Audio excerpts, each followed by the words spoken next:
السلام عليكم ورحمة الله وبركاته. إن الحمد لله نحمده ونستعينه ونستغفره ونعوذ بالله من شرور أنفسنا ومن سيئات أعمالنا. من يهده الله فلا مضل له ومن يضلل فلا هادي له. أشهد أن لا إله إلا الله وحده لا شريك له وأشهد أن محمدا عبده ورسوله وبعد. Kita melanjutkan Ahlus Sunnah wal Jamaah. Nama ini belum masyhur di zaman Nabi, belum disebut-sebut. Enggak ada pertanyaan si fulan Ahlus Sunnah atau bukan, enggak ada. Enggak ada pembahasan yang Ahlus Sunnah itu yang bagaimana, siapa saja, enggak ada. Ya. Kenapa? Zaman Nabi ya? Kenapa? Kenapa? Masa enggak tahu? Karena seluruh kaum muslimin adalah Ahlus Sunnah semua. Enggak ada, belum ada yang Khawarij, yang Qadariyah, yang Jahmiyah, Jabariyah, apalagi Asy'ariyah, Maturidiyah belakangan kan. Imam Bukhari Muslim aja duluan Bukhari Muslim. Asy'ariyah, Maturidiyah. Abul Hasan Al-Asy'ari itu kan jauh setelah Imam Bukhari, Imam Muslim.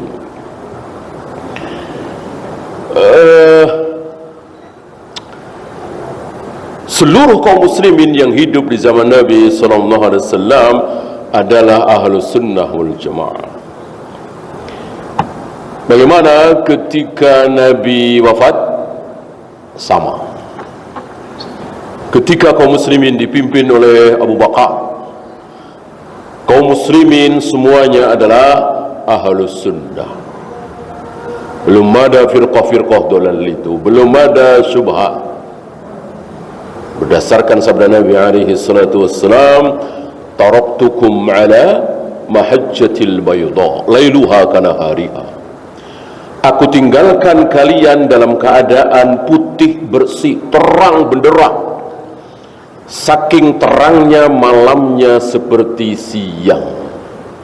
Di zaman Nabi, di zaman Abu Bakar, sama-sama terang benderang.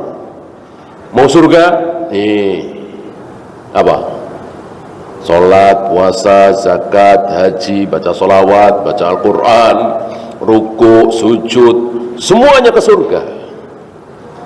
Sekarang baca solawat tapi terancam neraka. Ada nggak sekarang? Banyak.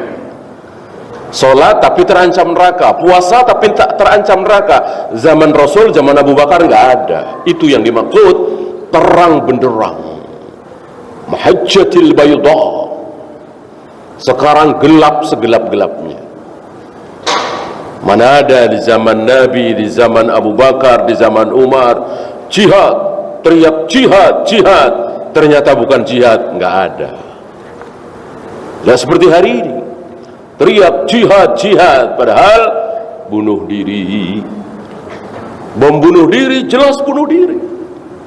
Yang terancam lewat lisan Nabi alaihi salatu wassalam bahwa dia akan meledakkan dirinya, kan sakit luar biasa ya, meledakkan dirinya terus sampai hari kiamat. Kayak apa rasanya? Dan ketika Nabi berbicara tentang orang yang bunuh diri dengan menjatuhkan dirinya ke jurang, dia kira kan sakitnya sebentar, 5 menit, 10 menit mati, nggak sakit. Ternyata salah. Kata Nabi, orang yang bunuh diri dengan menjatuhkan dirinya ke jurang, maka dia akan dibantingkan ke jurang, dibantingkan ke jurang, kan sakit sekali. Terus seperti itu sepanjang masa sampai hari kiamat. Innalillahi wa inna ilaihi raji'un. Ya. Di zaman Rasul, di zaman Abu Bakar, nggak ada seperti itu. Jihad ya betul-betul jihad, betul-betul terang benderang. Abu Bakar wafat, kaum muslimin dipimpin oleh Umar 10 tahun kira-kira. Bagaimana keadaan? Masih sama, walaupun tidak sama persis baiknya, tapi masih sama, masih belum ada syubhat, masih belum ada bid'ah, masih belum ada aliran sesat. Khawarij itu belum muncul. Umar agak ragu dengan Sobir, jangan-jangan ini Khawarij ini. Karena mirip-mirip kelakuannya Khawarij, ngutak-ngatik ayat, wal adiyati dobha wal muriyati qadha dan seterusnya, diutak-atik maksudnya apa oleh si Sobik ini. Maka dipukuli dengan pelepah kurma hampir setiap hari, ya, diikat dan dipukuli. Tapi Umar melihat si Sobik ini rambutnya masih ada. Alhamdulillah. Umar mengatakan, seandainya rambutmu habis, engkau cukur habis rambutmu, engkau membotaki kepalamu, aku bunuh engkau. Berarti engkau Khawarij.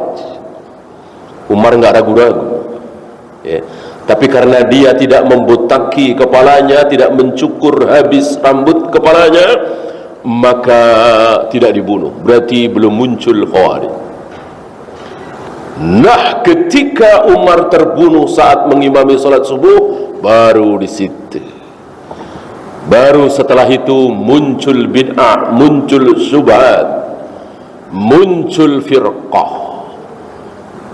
Di zaman Utsman membesar sampai berakhir dengan dibunuhnya beliau, ya. Dan mereka masih berkeliaran, dan mereka tidak berkutik, mereka habis, walaupun tidak habis 100%, di zaman kekhalifahan Ali bin Abi Thalib. Dihabisi sehabis-habisnya, dibantai oleh beliau, karena Ali tidak ragu dengan sabda Nabi alaihi salatu wassalam, jika aku bertemu dengan mereka, akan aku habisi mereka sebagaimana habisnya kaum 'Ad, kaum Samud. Membunuh mereka adalah pahala besar. Maka Ali tidak ragu-ragu menghabisi. Tapi sayang, ada beberapa orang, kira-kira 11 orang lari. Dari 11 orang inilah maka terus menjadi 20, 40, 100, 200, 1000 sampai hari ini. Termasuk yang ngebom sana, ngebom sini. Ya. Nah, kapan istilah Ahlus Sunnah wal Jamaah muncul? Ketika mulai muncul firqah-firqah itu, untuk membedakan Islam yang benar dengan Islam yang tidak benar. Walaupun sama-sama Islam, walaupun sama-sama tidak kafir, walaupun sama-sama pada akhirnya masuk surga, tapi ada Islam yang sesat dengan Islam yang tidak sesat. Maka dibikinlah istilah Ahlus Sunnah dengan Ahlul Bidah. Ahlus Sunnah ada berapa? 1. Ahlul Bidah ada berapa? 72. Diawali oleh Khawarij.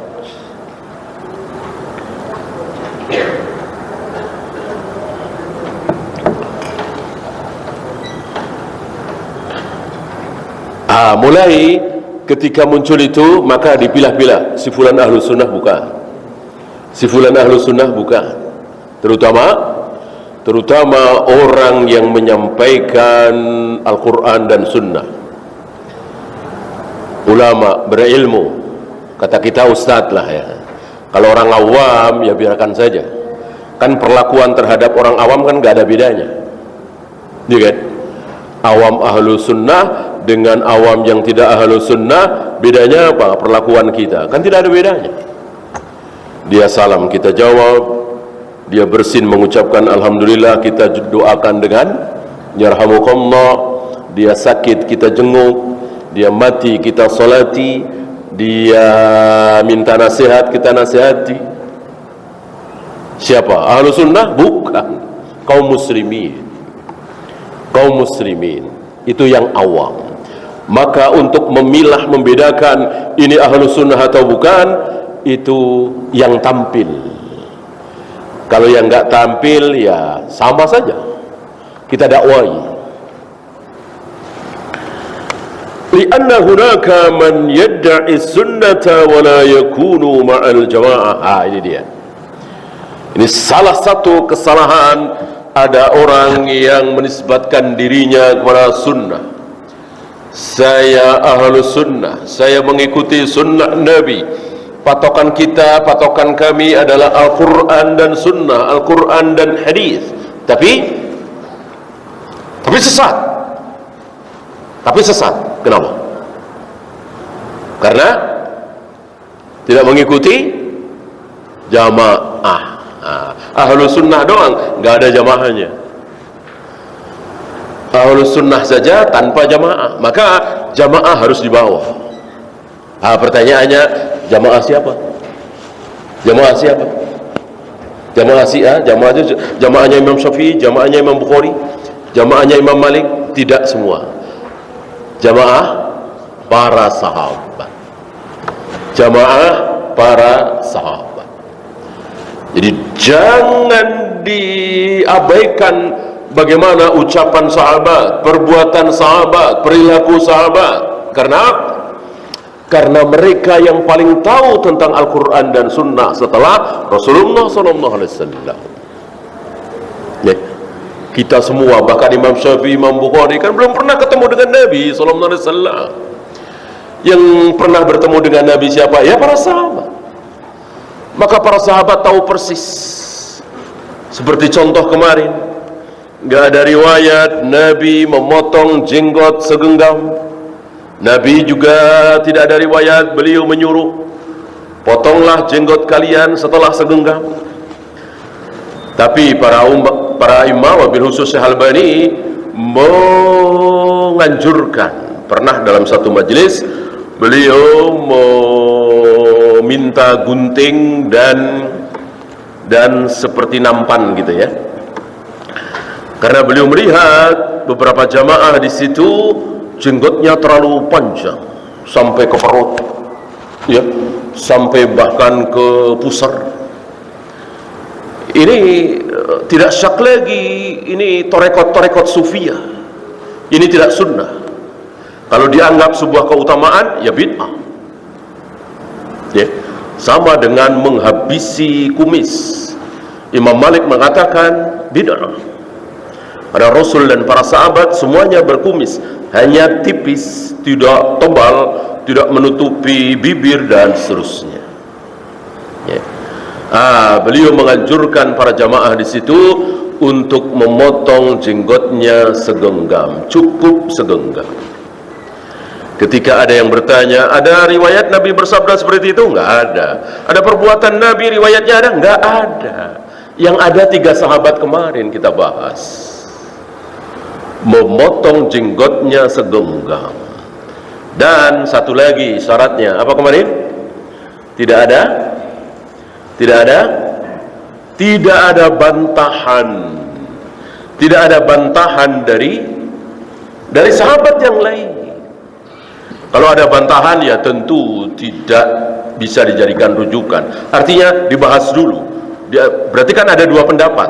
Mana di antara 2 pendapat itu yang aqrab lis-shawab? Kalau satu pendapat, maka nggak ada pembahasan. Jika para sahabat bersepakat dalam sebuah permasalahan, maka kesepakatan itu pasti benar, tidak mungkin salah. Siapa yang menjamin pasti benar? Rasulullah SAW. Tidak mungkin para sahabatku bersepakat dalam kesalahan. La tajtami'u ummati 'ala ad-dhalal. Berarti wahyu, jaminan secara wahyu. Dan itu enggak terlalu banyak, tapi ada. Memang enggak terlalu banyak, ratusan gitu enggak, apalagi ribuan enggak, tapi ada. Mungkin belasan, mungkin puluhan. Jadi tidak ada riwayat dari Nabi, tapi ada riwayat dari sahabat. Apakah itu Islam? Islam. Enggak mungkin kita suudon kepada para sahabat. Ini sahabat enggak faham dengan sabda Nabi, ini sahabat menambah-nambah sendiri, ini para sahabat mengarang sendiri. Enggak mungkin kita berani suudon seperti itu. Kalau setelah sahabat mungkin seperti ucapan Abu Hanifah kemarin, kalau Allah sudah bicara, aku diam. Kalau Rasulullah sudah bicara, aku diam. Kalau para sahabat sudah bicara sepakat, aku diam. Tapi selain mereka bicara, maka mereka laki-laki, aku laki-laki. Hum rijal wa nahnu rijal. Begitu orang alim, nggak takut berbeda dengan siapapun. Yang takut berbeda hanya dari Allah dan Rasulnya dan para sahabat tentunya. Maka jika antum dalam belajar ini kok dalam 1-2 permasalahan berbeda dengan Syekh Albani misalnya, nggak masalah. Berbeda dengan Syekh bin Bas misalnya, nggak masalah. Berbeda dengan Lajnah Daimah, nggak masalah.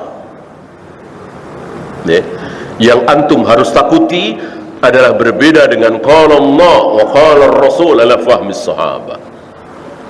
Merdeka ini namanya.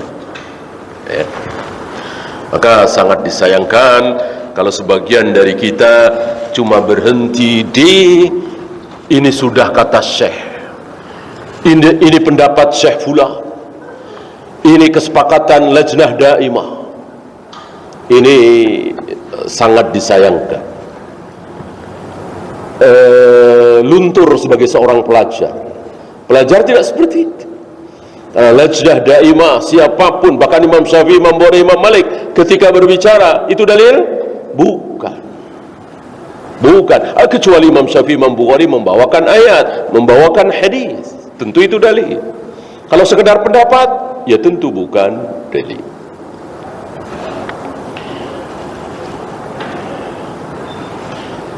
Wa idza utliqa lafdhu ahli sunnati fayuradu bihi ahadu ma'nayain. Ini menarik. Jika disebut istilah ahli sunnah, maka ada 2 makna, ada 2 pengertian.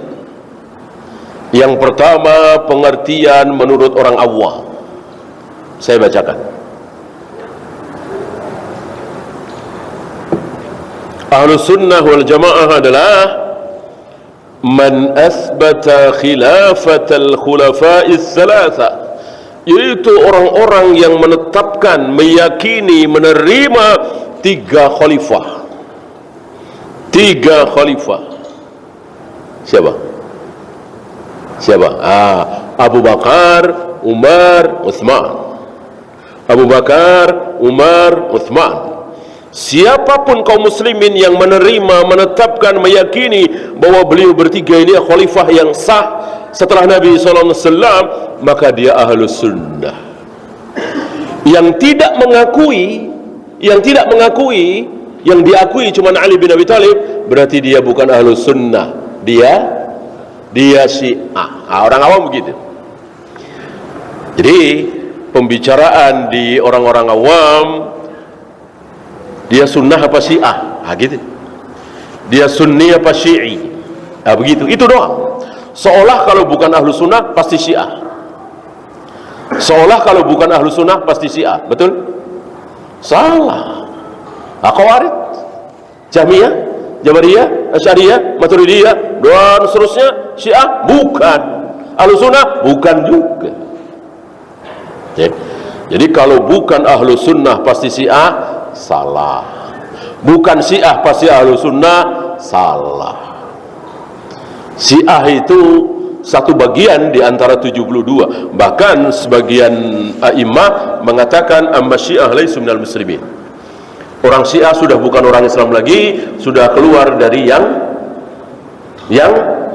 72 itu. Sudah keluar dari yang 72, apalagi ahlu sunnah. Yang 72 aja nggak masuk. Yang 72 ini semuanya muslim apa bukan? Muslim. Syiah nggak masuk, bukan Islam lagi. Ya masa orang Islam menjelek-jelekkan, mencaci maki, bahkan mengkafirkan Abu Bakar, Umar, Utsman, mencaci maki Aisyah, menjelek-jelekkan istri-istri Nabi kecuali Khadijah, dan seterusnya. Gimana? Pantaskah manusia-manusia sekotor itu dianggap Islam? Tidak pantas. Ya. Maka beliau katakan, wa hadzal ma'na huwa al-mutabadiru 'inda al-awwam. Ini awam, menurut orang awam, la ghairu. Di luar orang awam enggak akan berbicara seperti itu. Keliru ketika menyimpulkan pokoknya kalau bukan sunnah Syiah, kalau enggak Syiah sunnah. Ini pengertian pertama. Pengertian kedua,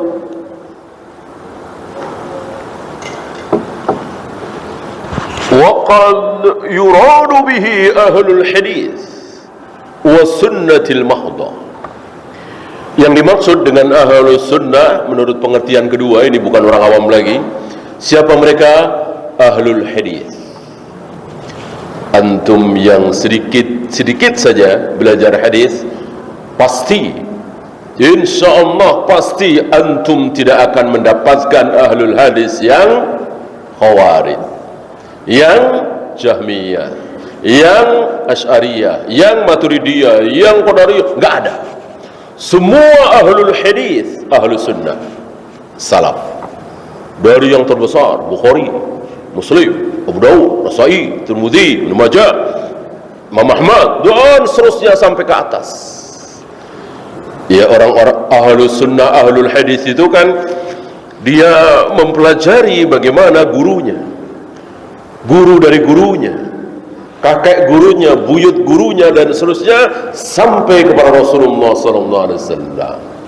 Khawarij yang enggak masuk.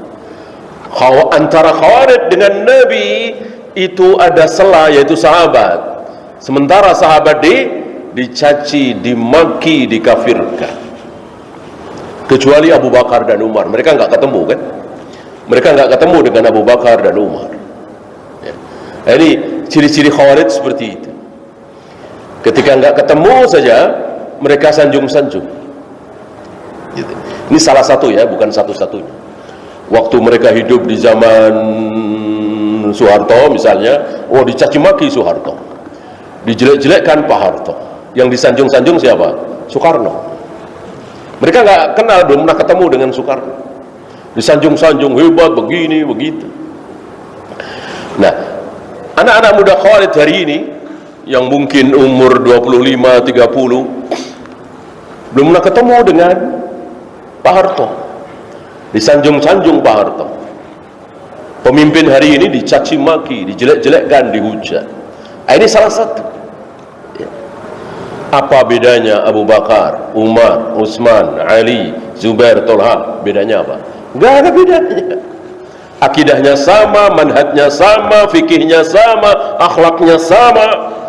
Bahwa pahala dosa mereka berlebih dan berkurang tentu namanya manusia, bukan robot, bukan barang bikinan pabrik. Ya, satu tipe ya sama semua. Abu Bakar, Umar, Utsman, Ali, Zubair, Tolha, para sahabat ini bukan benda bikinan pabrik. Ya tentu berlebih dan berkurang, tapi secara manhaj sama, akidah sama, akhlak sama, ibadah sama. Gimana mereka mencintai Abu Bakar dan Umar, tapi membenci setengah mati Utsman, Ali, dan para sahabat yang lain? Bodoh sekali itu Khawarij. Gimana mau dibilang ahlul hadis? Maka tidak ada satupun dari mereka yang menjadi ahlul hadis.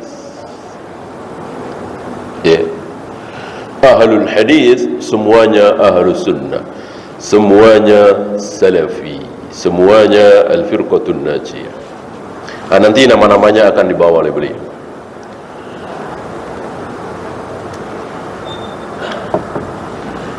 فلا يدخل فيه إلا من يثبت الصفات لله. Tidak masuk ke dalam kelompok ini. Kelompok apa tadi? Ahlus sunnah, ahlul hadis, tidak masuk kecuali orang-orang yang menetapkan dan meyakini sifat-sifat Allah apa adanya, seperti yang Allah katakan, seperti yang Nabi sabdakan. Aku akan menggulung langit dengan tangan kananku. Diikuti oleh Ahlus Sunnah. Tangan kanan Allah yang mulia nanti akan dipakai oleh Allah untuk menggulung langit. Aku telah menciptakan Adam dengan kedua tanganku. Maka Ahlus Sunnah meyakini, menetapkan bahwa dulu kedua tangan Allah yang mulia pernah dipakai untuk menciptakan Adam. Aku membolak-balikkan hati manusia dengan dua jariku. Ahlus Sunnah meyakini bahwa Allah betul-betul membolak-balikkan hati manusia dengan dua jarinya. Nggak usah dibahas, nggak usah dipikir, nggak usah dibayangkan, nggak usah dihayalkan, pasti salah semua. Cukup diimani apa adanya ucapan Allah itu. Apa beratnya mengatakan Allah betul-betul punya jari, yang dengan jarinya itu Allah membolak-balikkan hati manusia. Maka Nabi berdoa, ya muqallibal qulub tsabbit qalbi ala dinik. Doa ini diucapkan oleh beliau. Kenapa? Karena beliau yakin betul bahwa Allah betul-betul membolak-balikkan hati manusia dengan dua jarinya.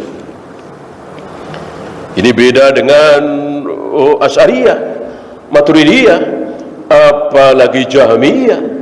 Diotak-atik, dibahas, direka-reka.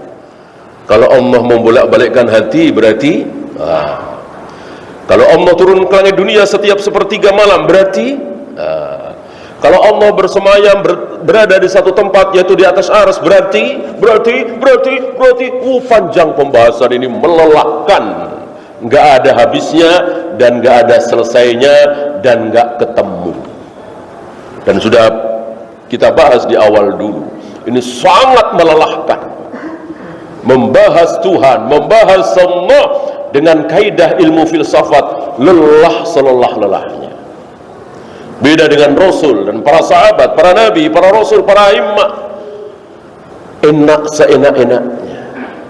Apa kata Allah tentang dirinya? Sami'na wa ata'na.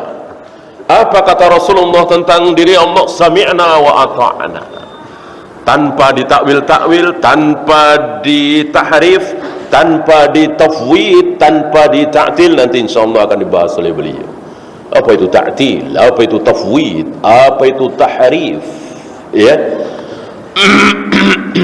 Dan semuanya batil. Yang tidak batil cuma satu, apa? Diimani apa adanya. Tangan ya tangan, wajah ya wajah, jari ya jari, turun ya turun. Dan itu yang ada pada diri Rasul dan para sahabat. Gak ada pembahasan. Jangankan pembahasan, nanya aja gak ada. Gak ada sahabat yang nanya, ya Rasul maksud tangan Allah apa? Ya Rasul maksud jari Allah apa? Ya Rasul maksud Allah bersemayam apa? Gak ada. Di antara pertanyaan-pertanyaan para sahabat, gak ada seperti itu. Yang ada, yas'alunaka anil khamri wal maisir, yas'alunaka anil mahid, kul huwa adha, yas'alunaka an syahril haram qitalun fi. Mereka bertanya kepada engkau ya Muhammad tentang khamr dan judi, jawablah begini. Mereka bertanya kepada engkau ya Muhammad tentang bulan haram, jawablah begini. Mereka bertanya kepada engkau ya Muhammad tentang darah haid, begini. Ada belasan pertanyaan itu dan diabadikan dalam Al-Quran. Tidak ada satupun yang bertanya yas'alunaka an wajhillah, yas'alunaka an istiwa'illah, yas'alunaka an nuzulillah. Enggak ada. Mereka bertanya kepada engkau ya Muhammad tentang bagaimana aku bersemayam di atas arsy, jawablah begini. Enggak ada. Mereka bertanya kepada engkau ya Muhammad tentang bagaimana aku turun ke langit dunia, jawablah begini. Tidak ada. Karena para sahabat faham, para sahabat dijaga pemahamannya oleh Allah. Karena ketika Allah berbicara tentang dirinya, maka akal, logika, nurani, pikiran nggak mungkin bisa mencerna. Tidak mungkin. Maka nggak usah pakai logika, akal, nurani, pikiran, udah imani apa adanya. sebagaimana para sahabat. Para ahli filsafat ini merasa dirinya intelek, merasa dirinya orang yang berakal, maka dengan sendirinya otomatis mereka mencaci, menghina para sahabat. Para sahabat ini kurang kritis, para sahabat ini kurang intelek, para sahabat ini kurang menggunakan akalnya. Kenapa nggak nanya kepada Nabi? Ya Rasul, kalau Allah turun ke langit dunia, berarti kapan Allah bersemayam di arsy? Gitu. Karena setiap saat, setiap detik di muka bumi ini pasti ada yang sedang sepertiga malam, seperti sekarang nih. Adakah satu negeri yang sedang sepertiga malam? Adakah? Pasti ada. Berarti Allah sedang turun di sana. Kapan Allah bersemayam di arsy? Ya, apa kita tuduh para sahabat ini bodoh-bodoh? Nggak nanya seperti itu. Lebih pintar ahlul kalam falasifah itu, yang profesor doktor itu, yang menanyakan seperti itu, yang sebagian tokoh kita. Ya, kalau Allah turun ke langit dunia, betul-betul turun. Kapan Allah bersemayam di arsy katanya? Berarti satu kalimat mereka bertentangan dengan kalimat mereka yang lain. Mereka lupa yang ngomong itu sendiri siapa? Allah.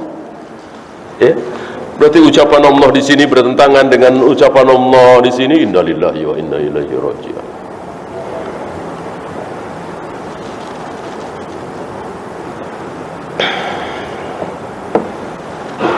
Wa yusbitul qadar. Ini beliau contoh-contohkan ya, walaupun sekilas.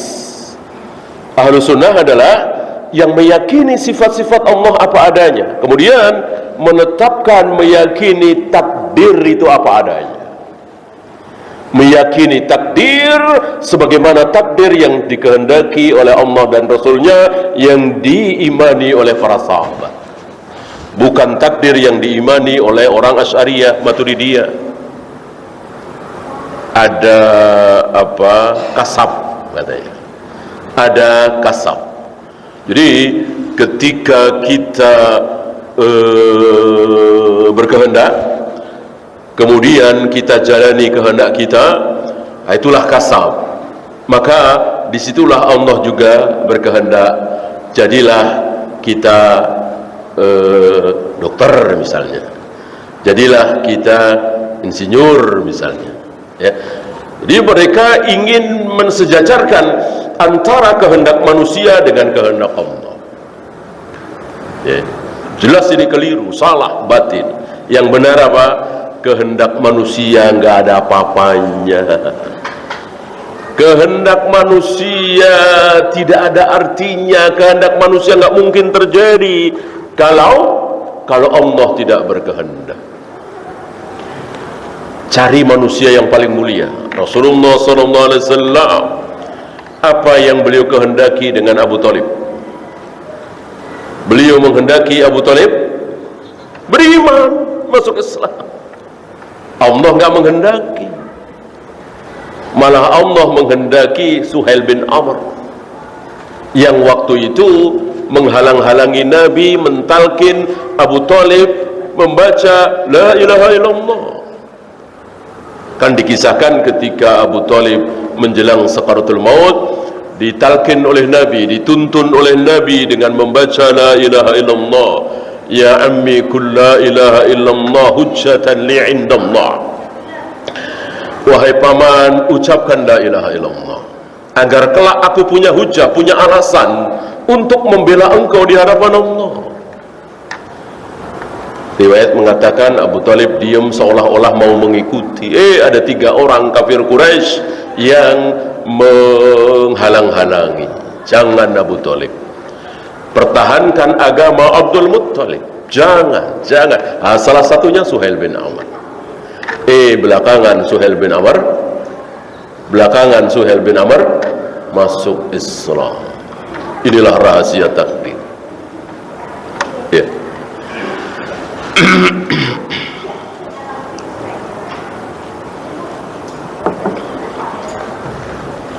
Dan rukun takdir ada 4. Ini diyakini oleh Ahlus Sunnah berdasarkan Al-Quran dan Sunnah. bahwa itu ada al-masyiah, kehendak Allah, bahwa takdir itu adalah al-kitabah, catatan Allah sudah dicatat, bahwa itu adalah ciptaan. Jadi takdir itu ciptaan Allah, bukan ciptaan manusia. Lihat hari ini, dengan sombongnya seorang manusia mengatakan takdir itu ya ciptaan manusia. Manusia itu memilih takdirnya sendiri, ya, dengan sombongnya. Satu lagi ilmu. Tentang ilmu sepertinya hampir-hampir tidak ada firqah yang membantah bahwa takdir itu sudah diketahui oleh Allah. Hampir-hampir tidak ada firqah yang membantah. Kalau ada yang membantah, maka dikafirkan. Apa contoh? Qadariyah atau Gulatul Qadariyah. Oleh karena itu, untuk menguji orang yang terkena syubhat masalah takdir, itu diakhiri dengan ilmu. Apakah Allah sudah mengetahui atau belum? Ya. Awalnya dengan catatan. Apakah takdir itu sudah dicatat oleh Allah? Ada yang mengatakan belum. Sampai di sini belum dikafirkan. Apakah takdir itu kehendak Allah?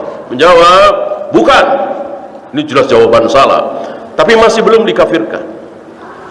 Ditanya lagi, apakah takdir itu sudah diketahui oleh Allah? Nah, jawabnya apa? Kalau jawabannya oh sudah, nggak jadi dikafirkan. Masih Mu'tazilah gitu, atau Qadariyah yang belum belum masuk Gulatul Qadariyah. Tapi ketika dijawab, ketika ditanya apakah takdir itu sudah diketahui oleh Allah, dijawab belum. Allah belum tahu kecuali menjelang kejadian misalnya, maka dikafirkan. Tidak syak lagi ini sudah kafir. Kenapa? Keterlaluan. Mereka ngomong seperti itu kan gara-gara apa? Baca ayat, baca hadis, belajar agama, kan begitu. Cuman dicampur dengan subhat, dicampur dengan filsafat. Ya, berarti kan mereka bukan orang awam kan, baca ayat, baca hadis gitu.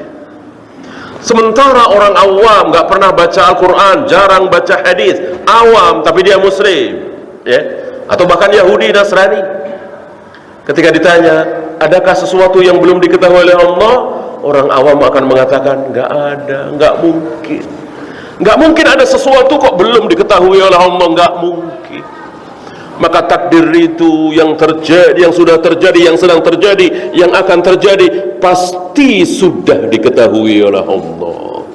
Ini keterlaluan belajar agama, baca Al-Quran, baca hadis, baca kitab-kitab ulama, tapi juga baca kitab-kitab para filsafat. Kok sampai hati mengatakan Allah belum tahu? Ya. Disitulah maka kita dapati firqah-firqah sesat itu, banyak dari mereka lebih bodoh dari orang awam. Orang awam nggak pernah ngaji nih, itu lebih pintar daripada mereka karena ngajinya salah. Dia yang ngebom sana, ada yang meninggalkan anaknya, meninggalkan istrinya, lagi hamil tua, sebentar lagi mau melahirkan, ditinggalkan, malah dakwah di tempat jauh-jauh, padahal nggak ada yang nyuruh, nggak ada yang ngundang. Kalau ada yang ngundang mungkin ya masih agak-agak pantas lah. Ini nggak ada yang nyuruh, nggak ada yang ngundang, dia datangi tempat-tempat jauh, ya, khuruj fisabilillah katanya. Dia tinggalkan anaknya, istrinya. Disalahkan oleh siapa? Oleh orang awam. Tetangganya nggak pada ngaji, awam. Kok gitu-gitu amat ya, agama apaan itu? Aliran apaan itu? Jadi pintar yang awam, nggak pernah ngaji. Mereka kan gara-gara ngaji, gara-gara duduk di majelis mereka. Ini ya termasuk yang ngebom sana, ngebom sini. Saya kira seluruh orang awam sepakat betapa bodohnya itu. Teriak bom syahid, padahal bunuh diri, kan bodoh sekali. Dicemooh oleh orang-orang awam. Begitulah orang ngaji semakin bodoh, semakin ngaji semakin bodoh. Kenapa? Karena ngajinya nggak benar, manhajnya salah, ya. Mendingan orang awam nggak ngaji. nggak kena subhat kan, nggak tahu apa-apa, nol misalnya.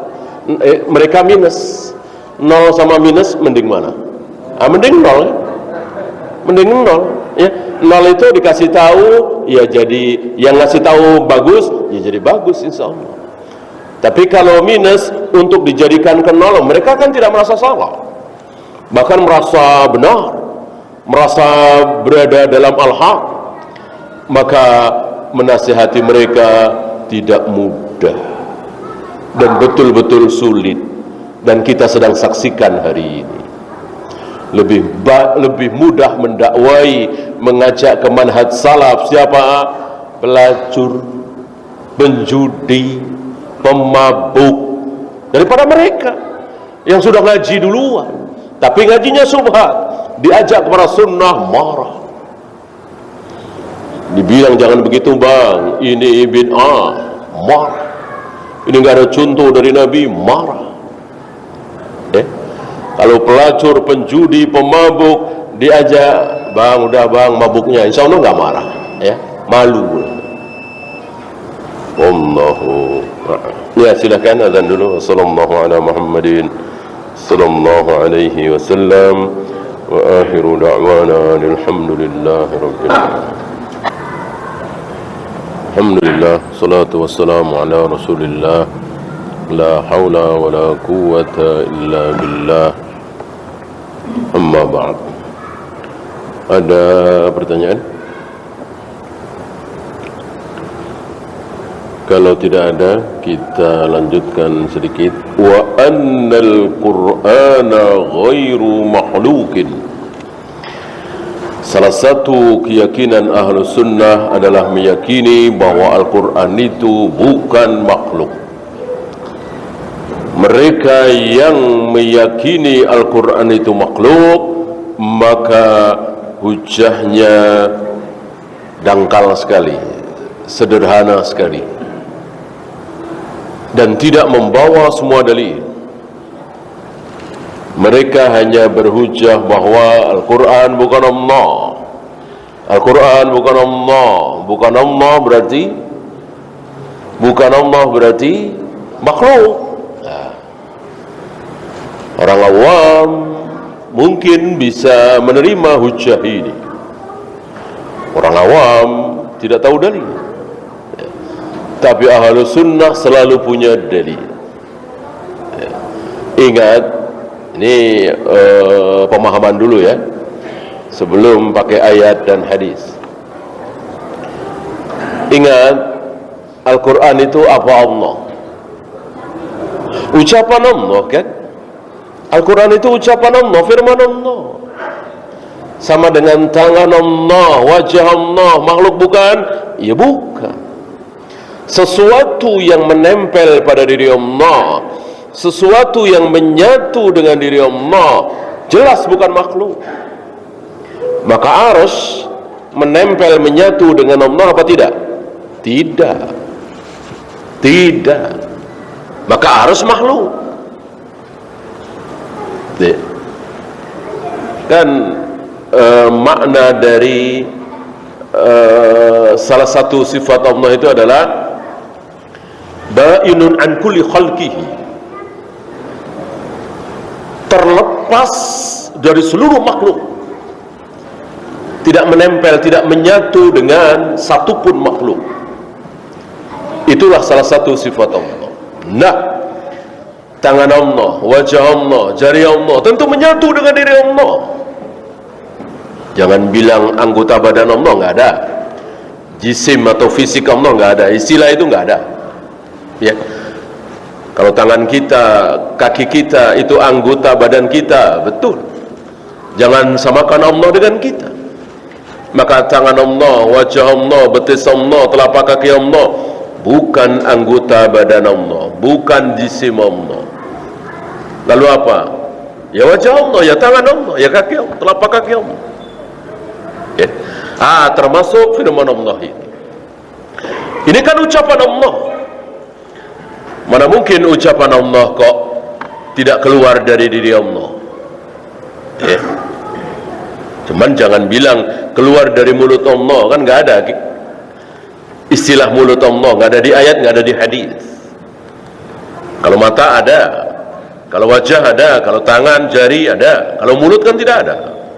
Maka tidak boleh kita katakan Al-Quran ini keluar dari mulut Allah, enggak, keluar dari diri Allah, didengar oleh Jibril. Maka tidak boleh Al-Quran dikatakan makhluk. Ini secara pemahaman. Secara dalil, a'udzu bikalimatillahi tammati min syarri ma khalaq.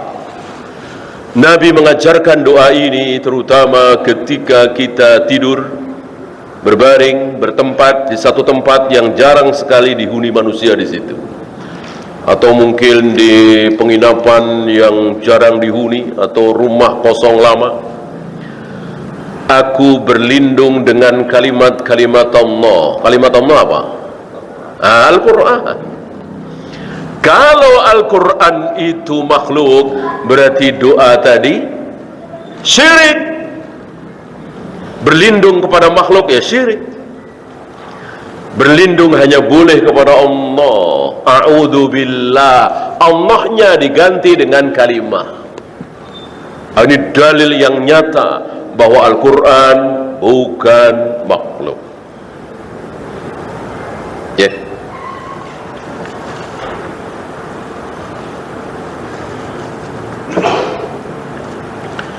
Dan ini sebetulnya nggak ada pembahasan di zaman Nabi, zaman Abu Bakar, zaman para sahabat, di zaman tabi'in. Mulai ada pembahasan di zaman Khalifah Al-Ma'mun. Karena sudah mulai muncul pembahasan itu bahwa Al-Quran makhluk, Al-Quran makhluk, Al-Quran makhluk. Maka terpaksa ya seperti tadilah, sifat-sifat Allah itu nggak boleh ditahrif, nggak boleh ditaktil, nggak boleh ditafwid, nggak boleh ditakwil. Kalimat-kalimat seperti ini tidak terdengar di zaman Rasul dan para sahabat. Terdengar di zaman Imam Syafi'i, Imam Bukhari sampai hari ini. Kenapa? Karena sudah ada yang mulai mentakwil sifat-sifat Allah, mentafwid sifat-sifat Allah, mentahrif sifat-sifat Allah, mentaktil sifat-sifat Allah. Disinilah Ahlus Sunnah. Ya, tampil ketika orang sesat tampil. Ketika mereka diam, Ahlus Sunnah ya diam. Berarti nggak ada masalah kan? Ketika mulai ada penyimpangan, Ahlus Sunnah berbicara. Maka bukan termasuk Ahlus Sunnah sejati ketika diam saja. Ketika diam saja terhadap bid'ah-bid'ah itu, subhat-subhat itu, syirik-syirik itu, bukan termasuk Ahlus Sunnah yang sebenarnya. Wallahu a'lam. Ya, itu saja. Kita akhiri. Subhanakallahumma bihamdika asyhadu an la ilaha illa anta astaghfiruka wa atubu ilaik. Assalamualaikum warahmatullahi